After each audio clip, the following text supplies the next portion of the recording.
Hi folks, I'm Alan Watt and this is Cutting Through the Matrix on the 22nd of May 2016. You know, we often, in our own egos I suppose, like generational egos, we get a certain time that you're alive, you think this is your generation, all that nonsense is fed into you, strummed into you to deceive you naturally, and to make you just go along with everything that's happening in your life, thinking it's all brand new and so on. And in reality, all the cons that go on are simply updates of very ancient cons to do with managing masses of people, and even right down to the small tribe and individuals. They're all techniques of management.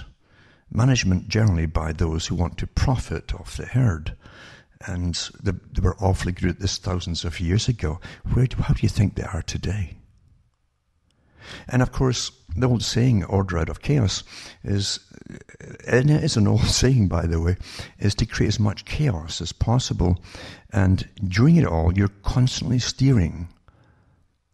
If you're one of the masters, you're steering the direction of the future for yourself to benefit from, as everybody else is wondering what's going on. And you've got to hand it to the big boys that manage the planet, with all their front people and front groups. I mean, it's a massive enterprise, mind you. And they're awfully good at diverting you. It's to do with predatory behaviour. You can take the techniques, for instance, of birds in the field. Sometimes you get some birds around here which will pretend their wing is broken, and they really lay their eggs and nests on the ground, in the grass, tall grass, and they'll run out before you get near the nest, and they put a wing out as though it's broken and run round in circles, hoping you'll start following it, you see. And it's a diversion. Very clever, very, very clever.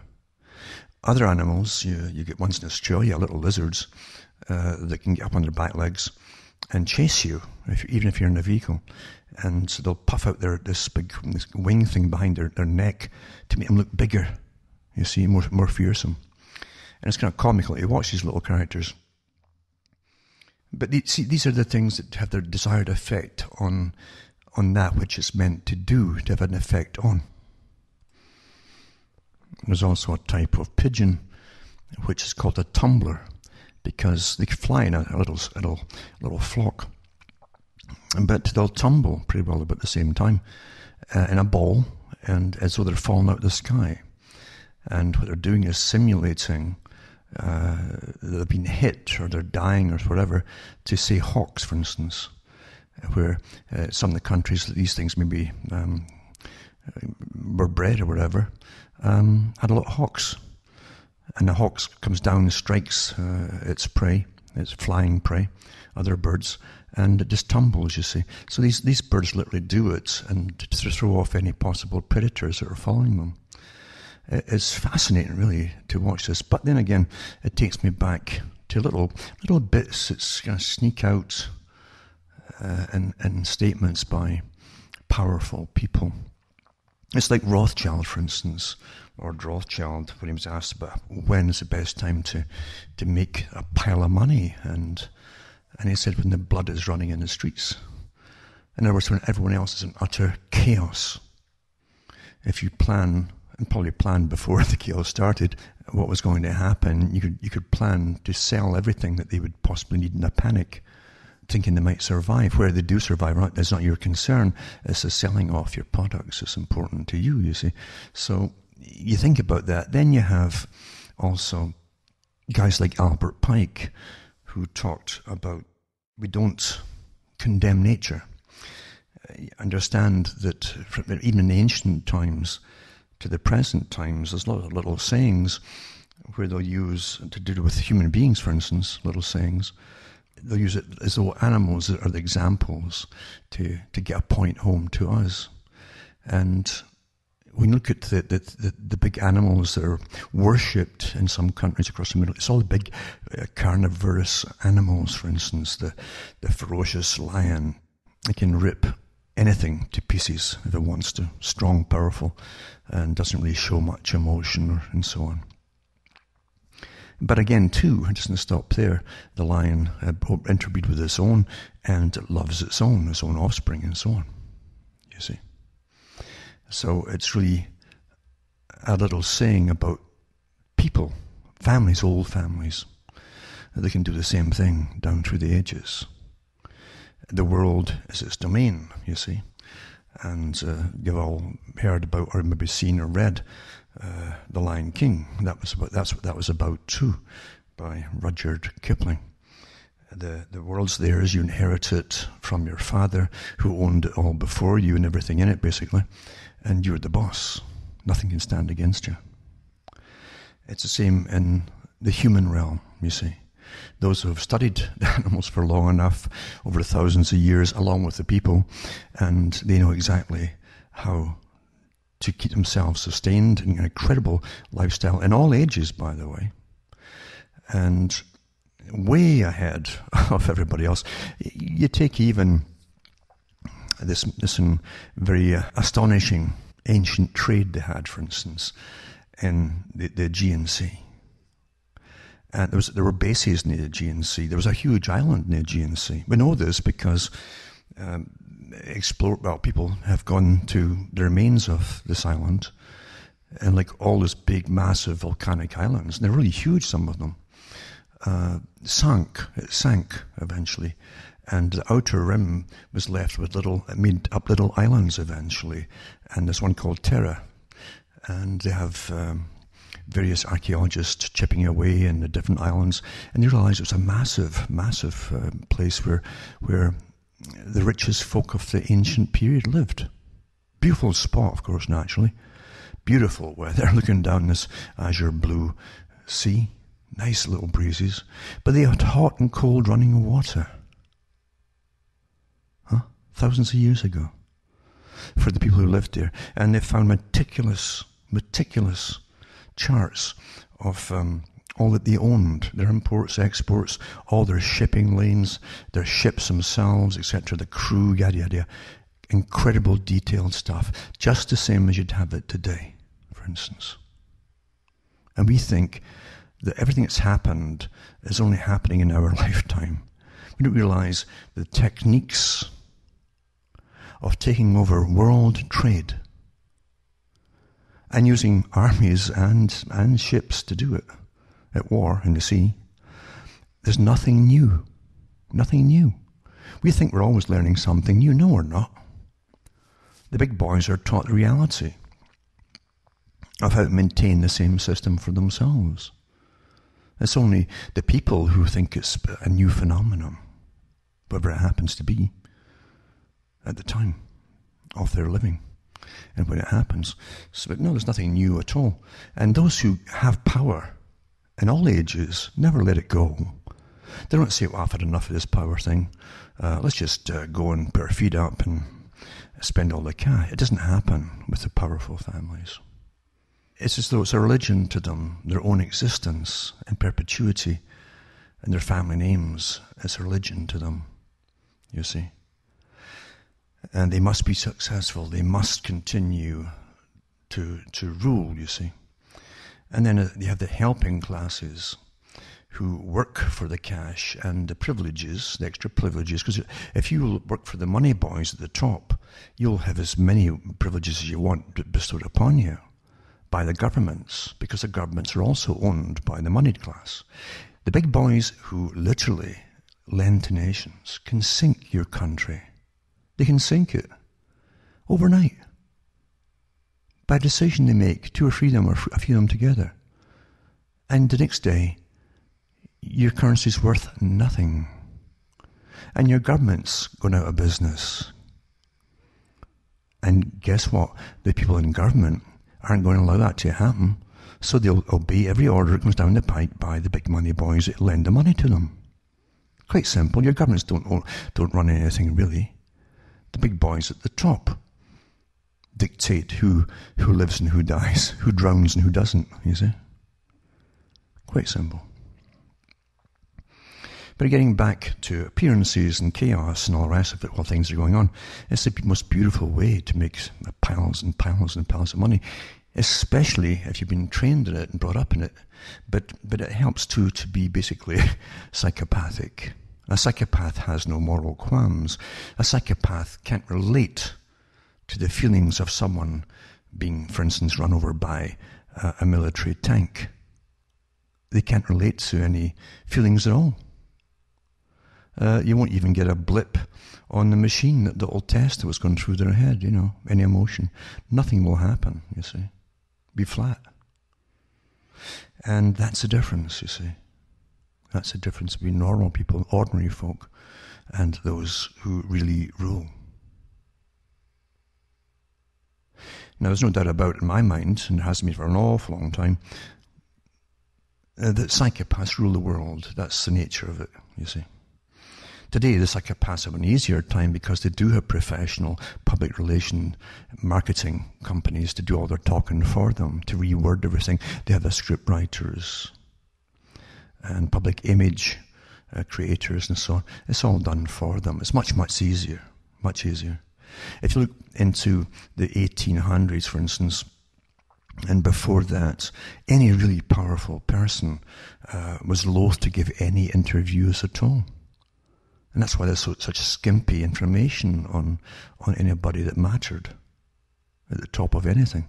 But today it's quite easy because everybody's on board with them. There's no company under the sun that's going to print or publish any derogatory thing or something that makes a person look bad during an interview. It will definitely be edited right out beforehand. That's how perfect it all is today. That's how perfect it is. Now you take all the methods of modern warfare, and I think everyone's probably seen through the movies and so on, the techniques that some of the aircraft, or that allow you to see actually for some aircraft, will use if they're being hunted by other aircraft in warfare. And you'll see the missiles getting fired at them. And then they've got other things they can do, scatter different things that will try and detract from the chase, or distract, in other words, the pursuing missile into some aluminum foil or metal or whatever it happens to be. There's different techniques, and you can fire missiles off hoping that the one that was fired at you will chase it, you see, in the heat-seeking time. There's all kinds of things that they do to try and fool the pursuer. But it's the same thing too, you'll find, in, as I say, in the animal world as well. There's different tricks that some animals, when they're being pursued, will play on the pursuer. That's just the nature of things. But that's all been studied, as I say. And when you study humans, the same things are then projected onto what humans could and should do, especially if you're the ones creating the pursuit. The trick is never to let the public really know who's pursuing you. Now, we know, for instance, that we've got 1,000 things hitting us per day. Irrelevant nonsense that we can do nothing about. That's all the chaff that they throw out there to distract you, just like the missile, you see, this pursuing. It's meant to distract you, keep you occupied with stuff that's irrelevant. All right, where it lies, it doesn't matter. But the truth must never be told to the public. Never. And guess what? It never has been. Never has been. Never ever has been. When you look at history, it's like finding a brick somewhere, and you've got to examine that brick carefully, and then you've got to find like a little crack somewhere on its surface that opens up a whole new world from what the exterior is showing you. And that's what the study of history is. Because no matter what you're looking at, a documentary or a book that you're reading on history, no matter what it is, it's a tiny scraping of what was involved at that time, at that period, with the particular topic that you're on at the moment. It literally, you talk about subterfuge and intrigue, there's nothing more. It's a labyrinth. And that's the beauty of order out of chaos, isn't it? For the masters, that is. Because it's got this labyrinth they create.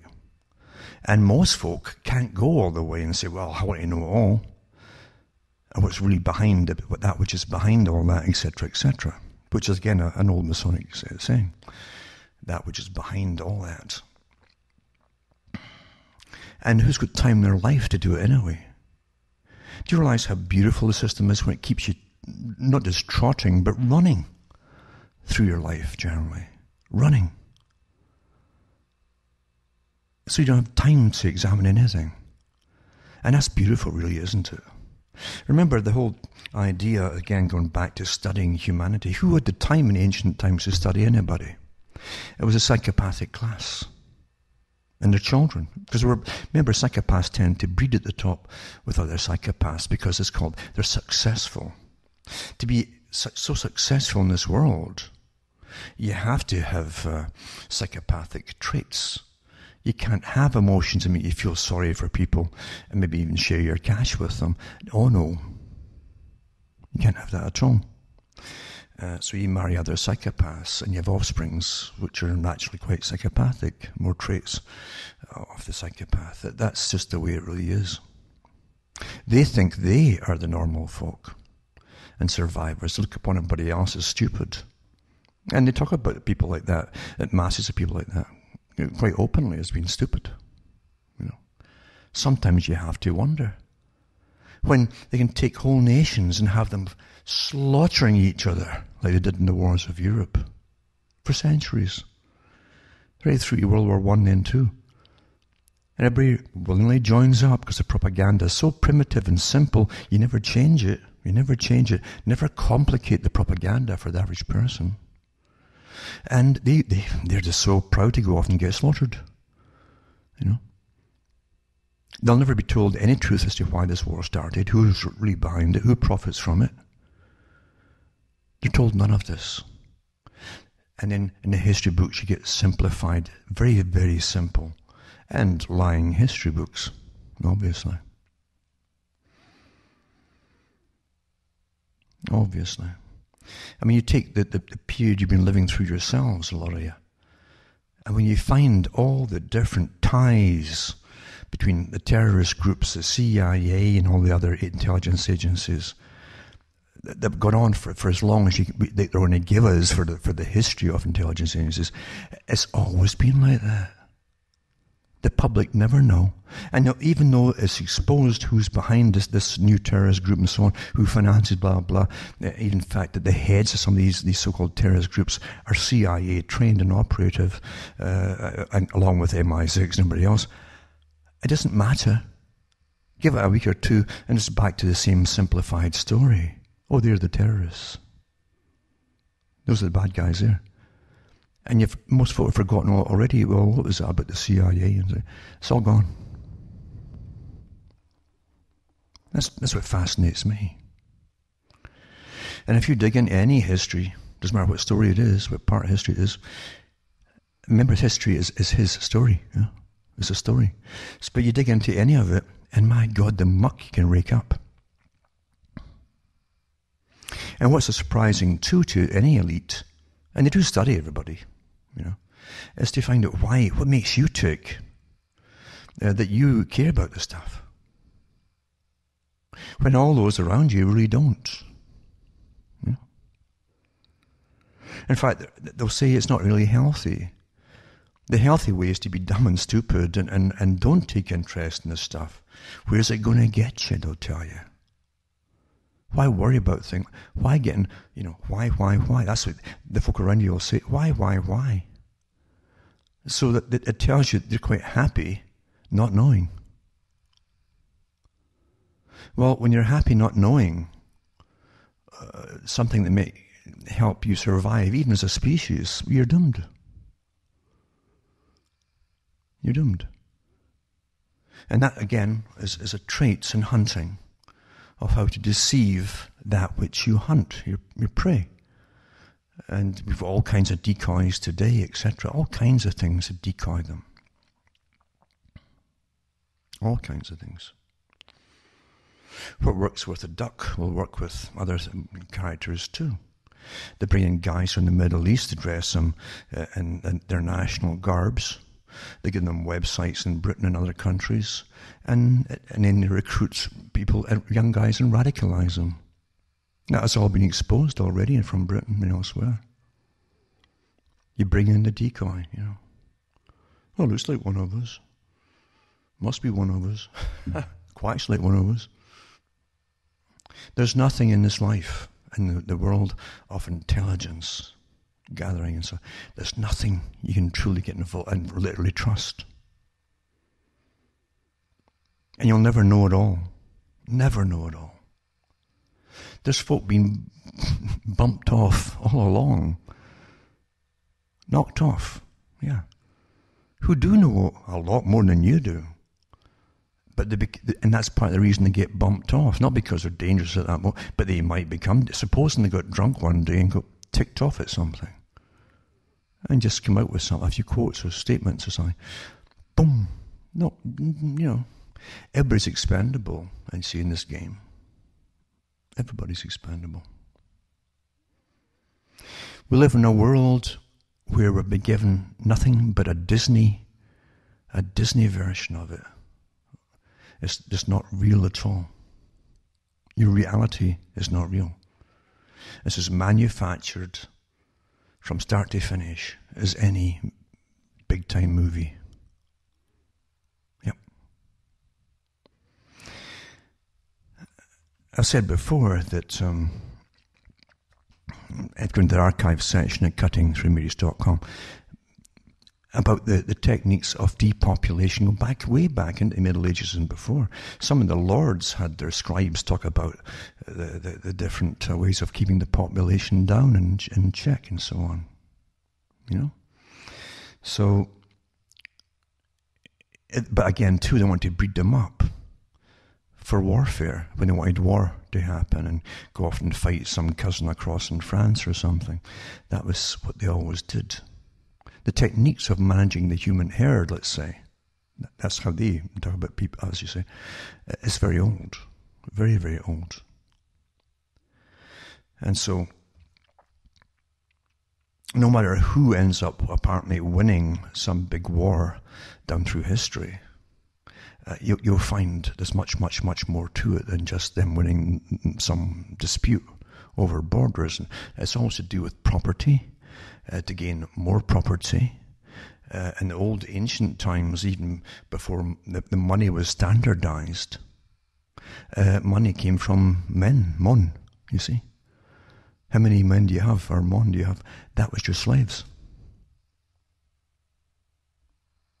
That was your slaves.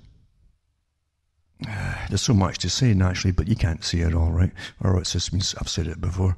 But the fact is, you'll never know complete reality.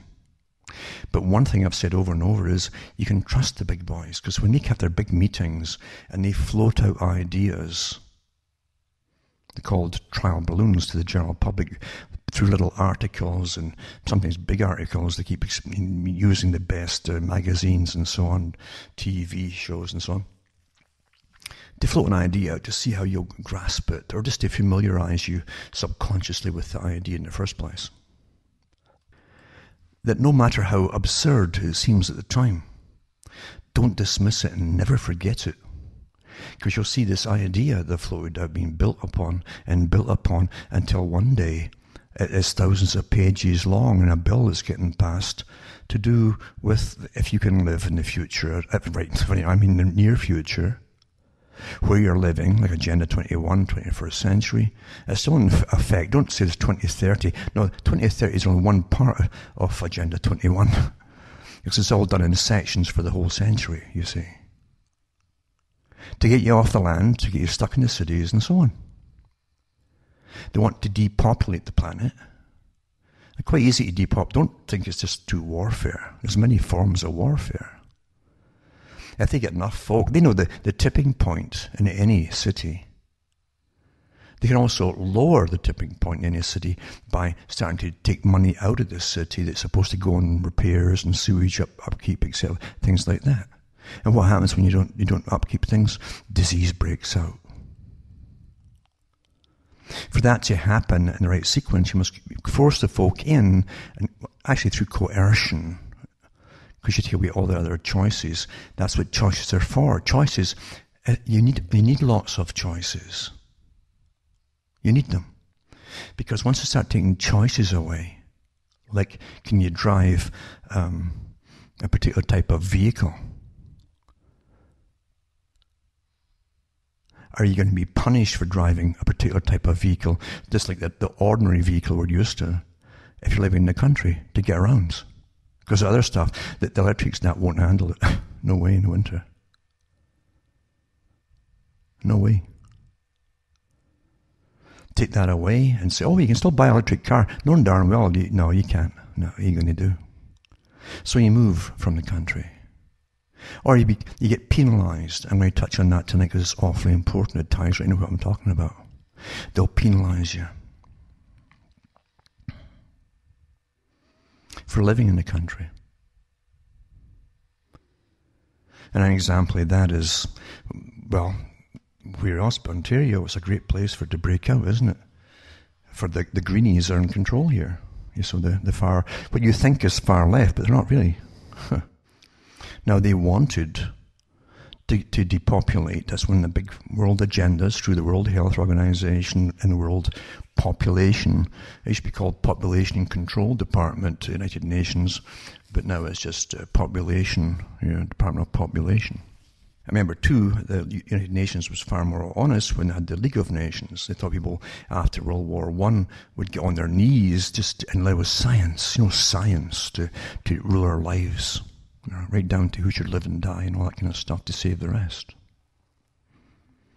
So you're into management of the people. They don't need the wars that they used to have. They don't need the massive numbers either to fight the kind of wars they had in the early to the mid 20th century, because they have much, much better weaponry now. In fact, they have weaponry where they don't have to actually have any physical things in the arena of war. It's done through literally sci-fi stuff, through various very advanced electrical means. But they don't need the masses anymore to go off and fight, you see. And war is incredibly profitable.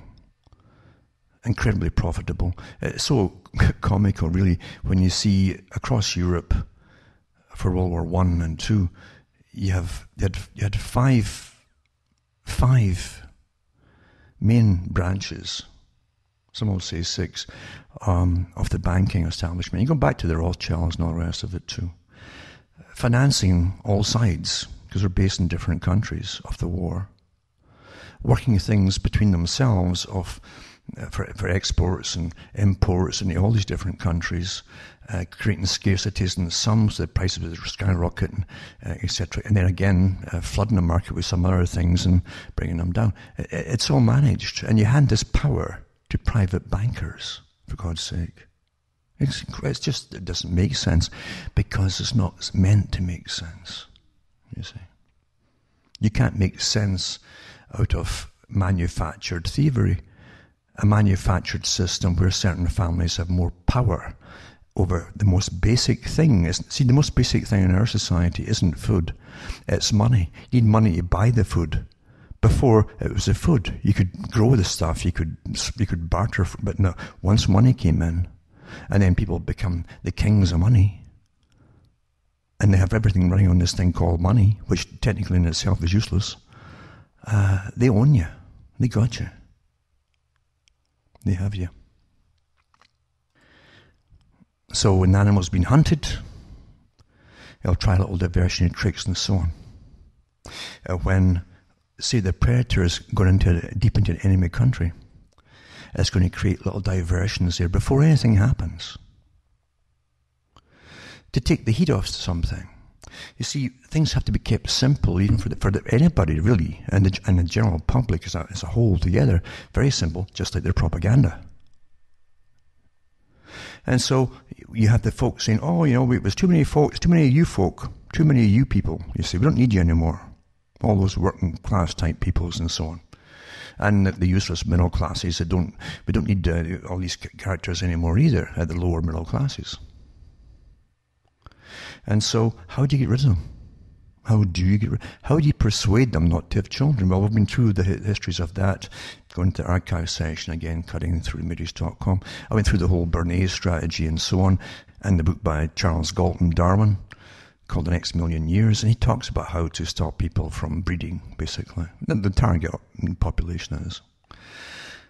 And he goes through all the other ideas the elite have been openly talking about at world meetings, by the way, of advancing what was left of society if they get rid of all the dregs of society and advancing the rest. It says if only the ordinary folk would just stop breeding with each other and allow us to fertilize all the women. Because they had the better genes, all the successful people, you see, all the psychopaths. And they're open about that, and he talked about that too, and so on. But they could never really force people to do it, so it's an awful pity. Well, how else can you do it? You simply give them cancers, depopulate, and you make them sterile. And we've all become, everybody out there is pretty well sterilized, after the age of 30. They've got a hard time, and it's even getting younger all the time now in the Western countries. Now, the masters don't like us making our own decisions, you see. It's untidy when we make our own decisions. You create urban sprawl. The first thing they talked about when they got the first satellite photographs, look at that urban sprawl. Look at that. Urban sprawl. It should be all tidy, like a square little package stuck right there, where that big city is. All crammed together. All that countryside out there should be for the elite to go there and do their sporting things and stuff like that, a little paradise for them. But they couldn't get the folk back in the 1940s, 50s and 60s to voluntarily go and get sterilized. The ordinary folk. They couldn't get them to just cooperate, you see. They put a lot of, mind you, when they're using your tax money to brainwash you, they did a lot of work to try and do it, but it just didn't take off. And so they came out and they just polluted your food and everything with estrogens, etc. And to make you start breeding that way until a lot of folk don't know it, but they're actually sterile. They're actually sterile. And that's one part of the objective, you see, is sterilization of the wrong kind of folk, which is a good majority of them today, apparently. And again, that they're into the genetics for the selective breeding and so on, and the enhancement of the classes which are helping them at the top. The managerial classes of scientists and technocrats and all the rest of it. A lot of privileges they get, for sure. But for the rest of the public, it's a slower process. So you won't go and commit suicide voluntarily, and you won't get sterilized. And they're fed up waiting around for you to die off, which we're dying off at a pretty good rate now. And there's all kinds of things to make us die off faster as well. There's cancers, as you all know, are out of control. And it's so fast now, and so many weird types of cancers developing so quickly. They have no names for these types of cancer. They're just out of the blue. In places they never used to be. And spreading so fast that they can't even keep up with them. That's progress, eh? And there's no dire, crisis to find out what's causing it all. Which means they know what's causing it all, which means it's intended. If it's continuing, it's intended, you see. Quite plain. Quite plain. But since folk won't voluntarily just quickly, end it all, then what can you do? You just do what the animals do when they're being hunted and so on. Play little tricks. Take them off what you really are after, and give them more concrete reasons and imperative reasons why they should go along with all of this. And that's where they came up with global warming. We're all going to die. We're all going to die. There's that many folk causing global warming. You see? Until ordinary folk that just are stuck watching TV and get all the reality from it start parroting the same stuff as well. The ordinary people. Isn't that incredible? Isn't that incredible? And then you'll get the ordinary folk too taking the elite's point of view. Because that's all you get when you watch these documentaries on what must be done, you see. And they'll parrot it verbatim. Yeah. It's astonishing to me. When nothing really makes sense when you look at what they claim is the problem. What's the problem recently? there's too many European folk, actually they're talking about the white Europeans, openly, come on, we all know it, it's been in all the newspapers, there have been news clips about it, where some of the leaders of the different big cities in Germany, some radical women actually, or leaders, said it's the end of the German or white male, and it's a very good thing. So there's an open, honest statement of the agenda from their point of view. Someone's been teaching them this since they were little children, you know. And then they say, well, there won't be enough Europeans bred to pay off the debt in the future, right? So they'll bring in Muslims. They're going to say should, including the Pope said it, should breed with what's left of the European women, and that will save the day. What, for economy or what? Look, either there's too many people or what? Well, make your mind up here. You see, there's no logic here. When there's no logic, there's another motive behind it all. Always, folks. You think they'd be quite happy that the populations are declining, since they're on about too many people, overpopulation, global warming, CO2. Make your mind up. You want the same amount of people? You want more people? What do you want? There's other reasons behind it all. There's definitely a group wants the eradication of certain groups across Europe and elsewhere. There's no doubt about that. They've been rather vocal about it, even more so recently. It's quite something, isn't it? Who benefits? Who benefits? Reality is a very serious business if you're reality seeking. And it's very murky. And it's very dangerous. Because if you are one of the few who can communicate well with other people, and you have the information, and you can get it across, the facts, in other words, people can at least go and check up themselves and say, yes, I agree with that, or I don't agree with that. The fact is, you become a problem. Bertrand Russell said it. He said, we try and recruit those into scholarships from the ordinary folk, the ordinary peasant type, you know. He says, the ones who are brighter, try to recruit them and give them scholarships into the Ivy League schools. And if they do that, we'll get them on our side and they'll work for us. But they must agree to basically leave their family as like the others, and they don't belong in their family, all that kind of stuff. And if they won't, he said, and they remain out amongst the communities, their own peoples or classes is what he actually meant to say, they can be an awful problem and will have to be dealt with, he says.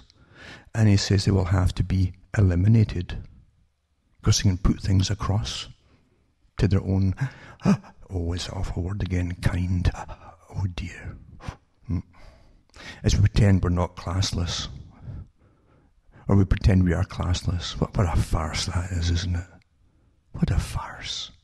I mean, the Bushes of the Skull and Bones bunch, which is just one part of the big intelligence system, Skull and Bones. But the Bushes, who are all pretty well members of it, the male lines, Bush Jr. did say to those around him who worked with him, and then to put this in the books and so on, he says he's never known a poor person, an ordinary person. He meant a working class. He called working class folk are poor because they do know that at the top. They make sure you're poor, even if you're working. But he said, I've never known a poor person. He says, does anybody here know poor people? I want to know how they think. I have no idea how they think. So he's trying to find someone to go out amongst the poor to find out how the poor folk think. I mean, that shows you an awful lot right there, you see. Now, his armies that he used extensively were made up primarily of the poor folk. That's who always make up the bulk of armies and do most of the dying. But he wouldn't have to personally really meet them, you know, except for photo ops, for television, stuff like that. It's quite amazing, though. Until you yourself can get up there occasionally and mix with some of them, and you'll find that their reality is vastly different from the one that you've been brought up with. And they see themselves as being incredibly more practical with all their decision making than you will ever be, because they don't have the emotional impediments, the natural impediments of making awful decisions that end up killing lots and lots of people. And we've got to, and I really mean this, you've got to learn that you better believe there are people born all the time who are drastically different from yourself, who don't have the natural camaraderie between human and human, and the natural emotion to help each other in times of crisis and all that. There are people all the time who are born who simply don't have that. They don't have that at all. But they certainly have this predatory Lion King mentality of exploiting all situations to profit from them. As I say, every army needs incredible financing, all borrowed money, to even get a shoelace for the boot, to whoever it happens to be, all that just for one guy. And he's keeping board, it's all on the taxpayer's tab. Everything he or she today needs is on the taxpayer's tab. The heavy equipment is incredibly expensive, and each fighter jet now can go into the billions. Awfully lucrative. So if you think war is going to be stopped, forget it, folks. It's too lucrative for big boys to stop. And since your government is run by, number one, the money boys at the top, who also control the lobbyists for the big corporations, because the corporations are owned by the banks, for those who don't know that, it's astonishing. Now I'm going to try and get on to what I was going to talk about. Here is Ontario. Ontario, as you well know, for folks who live in Canada, but outside Canada too, Ontario is ultra-liberal, ultra-green, etc. Liberal is not what you think liberal is.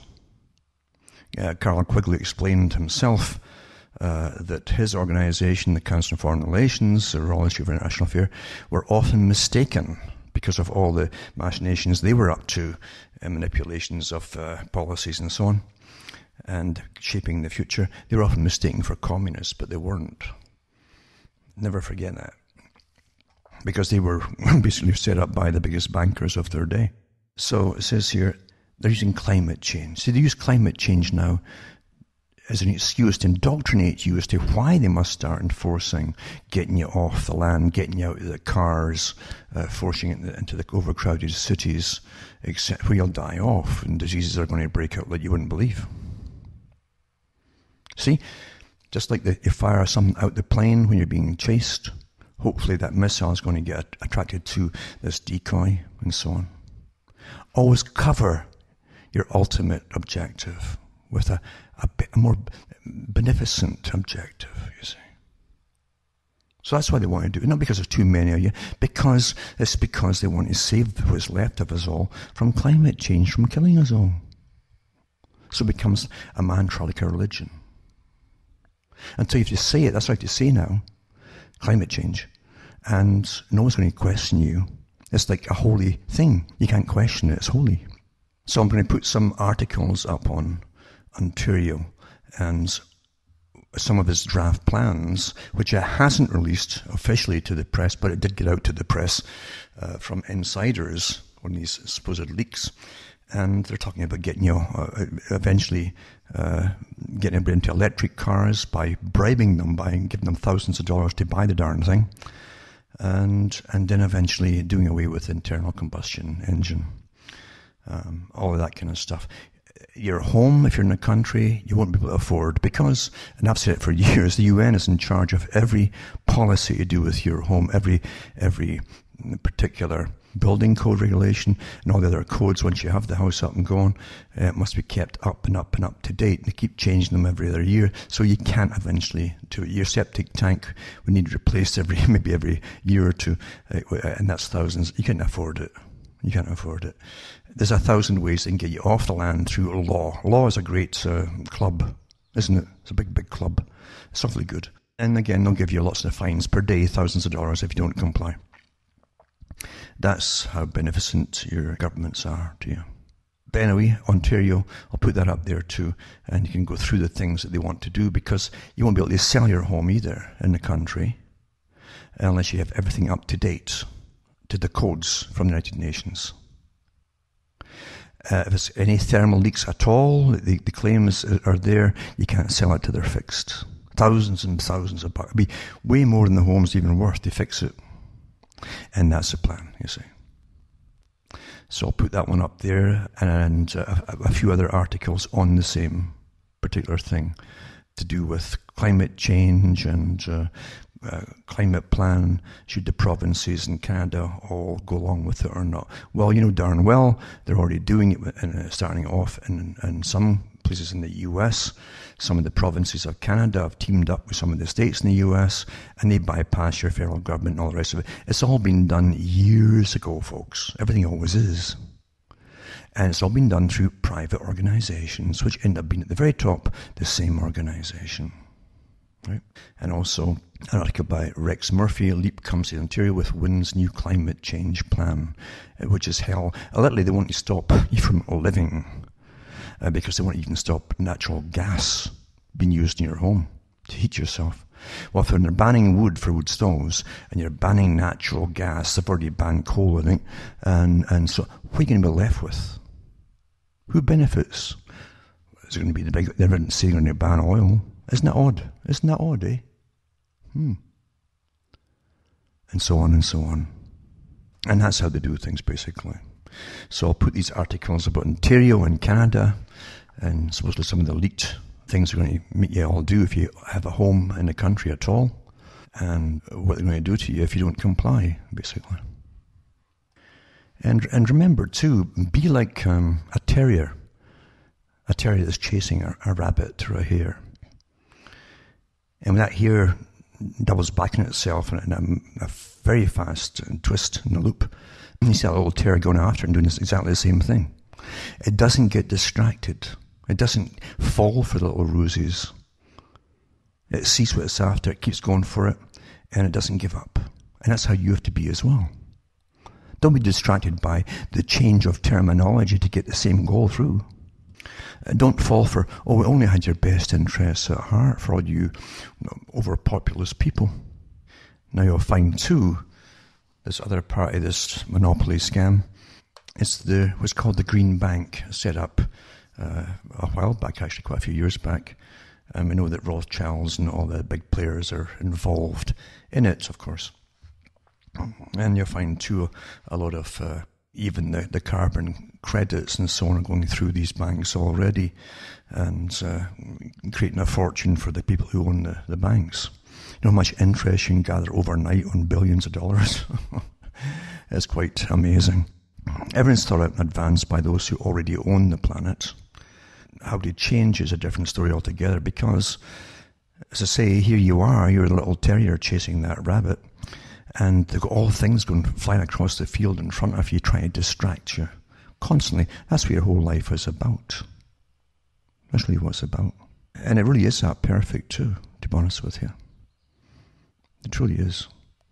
If you looked into just one area, for instance, of who the CIA has sponsored, like terrorist groups and so on, over a long period of time, you'll find it's so interwoven with many other areas of what's become history, and wars, destabilizations, and your countries as well, the ones you think are not at war, completely interwoven with policies and everything else. It's just astonishing. And that's how the world is truly, truly run. The simplistic little statements you get in history books are a joke, an absolute joke. Lies is too soft a word, actually, but it's also a joke. Really, truly incredible joke. Not too long ago, before television and radio, people were paranoid, and I mean paranoid, about government. They didn't trust them because of the history of what governments are all about and what they do. And I think the US is one of the few countries that actually wrote openly about what government, being a fearful master and all the rest of it. It's something we take for granted. It exists like air, therefore it must be normal, or taxation is normal because it exists, and blah, blah, blah. What is really normal when you think about it? Governments always had the goal of total obedience from the public. Control freaks from the ancient times to the present want instant obedience. It's hard to get instant obedience unless you make the people, first of all, think they're free. And if you make them think they're free, you aren't going to get quite the instant obedience. But if you play it properly with good psychologists and psychiatrists and neuroscientists all on board working out through public relations companies how to word things to put it across to the public, they'll comply with you because they think it's for their own good. Like, a good portion should commit suicide and then it would slow down global warming. You see what I'm saying? That's how simple it all really is. A goal has always been in mind by them, to have their own little Eden for themselves in the future and all its resources that are left and so on without all of you around in a high-tech society where they won't need you. They've already published their ideal population sizes for the planet, for goodness sake. And they, of course, is the elite who rule the world and their top academia characters who sit and write all these books for you to read and get angry about because that's who's working for them, you see. That's what it's all about. Total control. Total. What better way to have the people think that you're doing everything for their own benefit? They aren't come out and actually tell them what you're really up to. A very simple trick, isn't it? Again, put something between the hare or the rabbit and the little terrier that's chasing it. Try and distract it and so on. That little terrier is hard to fool, that little terrier. Believe you me. People are far, far easier to fool, unfortunately. Because we have a social gene in us, basically, for humans, you see. And we think that other humans think the same way as we do and feel the same way as we do about things. And guess what, folks? They live, they're amongst you. They don't. They really don't. And I'm sure there's many of you have met some of them in their travels through life, where it's kind of shocking, isn't it? When you meet them, they're saying all the things someone in an elite position would say. Yeah, I think there's just too many of the people. No, but you should sterilize them, there'll be too many people, blah, blah, blah. And so on and so on. They chat away. They're out there, all right. And you think, my God, these people are living amongst you. And if you give them that just a little bit more power, they've already told you what they do with it. And such people are not, you see, they don't believe in democracy. They don't believe in democracy. They believe the right of the fittest, and often the most aggressive, which goes together, to rule. You see? And they put themselves in that camp, never knowing that from an elite's point of view, looking down, way down that tunnel, down at them, they would never fit into the elite's position. They would never ever get anywhere near them. So they'd be bumped off as well, after they bumped off you. That's how the world works. That's really how it works. But what a great way to get everyone to cooperate. Change your intention, which is obvious. Obscure it. Obfuscate it. Make it less obvious through behind all this myriad of hazy global warming. Oh, greenhouse gases. And anthropogenic global warming. Oh, man-made. Oh, too many of them. Yep, isn't that something? Almost all that we take for granted. Because it was there where we were born, everything, the whole system, is a bit, not just an illusion, but it's a con. A con is an illusion, you see. It's a magic spell. So what you see is not what it really is there. That's what it really is. And when you think about all the rackets and cons that are perpetrated on a daily basis, not just around you in your immediate vicinity, but in the whole nation and in the whole world, it's just staggering, absolutely staggering. And it takes cooperation of thousands, maybe into the millions of people, the managerial class, to keep it all going like that, you see. Things really are very, very simple, very simple. Forget all this scientific babble. It's like, I think it was, I don't know if it was Theodore Roosevelt or Franklin Roosevelt talked about the saying, the old saying, it's talking about the use of facts to prove a point. And it's amazing how every side can get its own facts to try and prove a point. Therefore, you only listen to one side. You probably believe them because it seems to be true. Same in books and everything else, you see. And I think he said, there are lies, damn lies. And it's very clever the way it's phrased. And then there are statistics. Because when statistics started coming in, it was like, oh, it's scientific, therefore it must be true. It could stand up above everything else, you see.